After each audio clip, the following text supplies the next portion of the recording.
ఇప్పుడు 49వ division 50వ division ఇంకా మిగతా చాలా డివిజన్ లో కార్పొరేటర్లు బీఆర్ఎస్ పార్టీ నుంచి కాంగ్రెస్ పార్టీలో చేరారు. సో దీనిపై మీరు ఏమంటారమ్మా?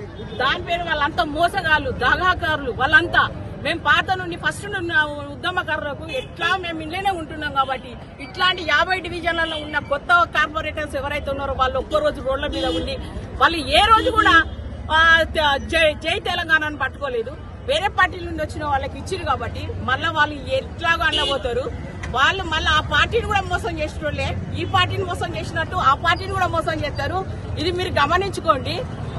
మళ్ళా మా కేసీఆర్ వస్తాడు, మా కేసీఆర్ మాకు ఓట్లు ఇస్తామని మేము 2000 మందితో మా 50 డివిజన్ నుంచి పోతున్నాం. అధిక మెజార్టీతో మేము గెలిపించుకుంటామని మేము మాట్లాడుతున్నాం. ఉద్యమకారులు జై తెలంగాణ. నేను 300 మంది స్టూడెంట్స్ కి నేను భోజనాలు పెట్టినా.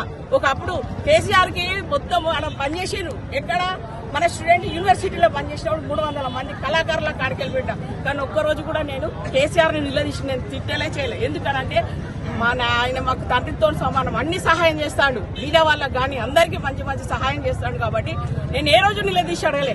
ఇప్పుడు మాత్రం కేసీఆర్ ఎక్కువ మెజార్టీతో గెలుస్తాడని. జై తెలంగాణ, జై కేసీఆర్, జై వినయ్ భాస్కర్. వరంగల్ పశ్చిమ మాజీ ఎమ్మెల్యే దాస్య వినయ్ భాస్కర్ గారి యొక్క నేతృత్వంలో వరంగల్ ఎంపీగా పోటీ చేస్తున్న సుధీర్ బాబు గారికి ఏ స్థాయిలో మెజారిటీ ఇవ్వబోతున్నారు?